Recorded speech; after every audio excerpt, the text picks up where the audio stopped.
আসলে খুবই খারাপ লাগতেছে ভাই, যখন শুনছি যে এই আরিফ নামের ছেলেটারে মানে মারছে, মারার পরে আমাদের সেলিম চেয়ারম্যানের পুকুরের মধ্যে ফেলে রাখছে। মানে পুকুরটার মধ্যে ফালাই রাখছে মারার পরে। মানে এই ছেলেটা কার ক্ষতি করছে ভাই? আমি তো আজ পর্যন্ত তোরাবগঞ্জ বাজারে আজকে 15 বছরের মতো আছি, তোরাবগঞ্জ বাজারে আটাচলা করতেছি, ইভেন আমি দেখতেছি ভাই, আজ পর্যন্ত আমি দেখি না কোনো মানুষের ক্ষতি করতে। মানে সে কি করতো, ফাঁকে ঝোঁকে তোরাবগঞ্জ যখন খেলা টেলা হইতো তখন সে হয়তো বাদাম বিক্রি করতো, নাহলে বুট বিক্রি করতো। সবার সাথে কত সুন্দরভাবে কথা বলতো, আরিফ ভাই 5 টাকার বুট নিছি ভাই, আরো 2টা বেশি দেন।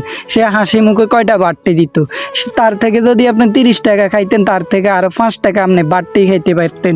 দিন শেষে আমরা পশুর, আবারও যে আমরা মানুষ রূপী শয়তান, আমরা আবারও প্রমাণ দিলাম।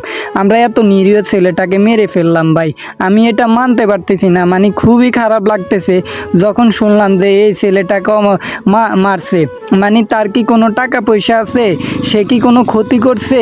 সে একজন বাঘ প্রতিবন্ধী, সে তার মাথার মধ্যে একটু সমস্যা আছে, আপনারা তারও ছাড়লেন না ভাই। আল্লাহ আপনাদের বিচার করবে, যদি এই দুনিয়াতেও তার বিচার না হয়, পরপারে ইনশাল্লাহ অবশ্যই আল্লাহ তালার কাছে আপনাদের বিচার হবে।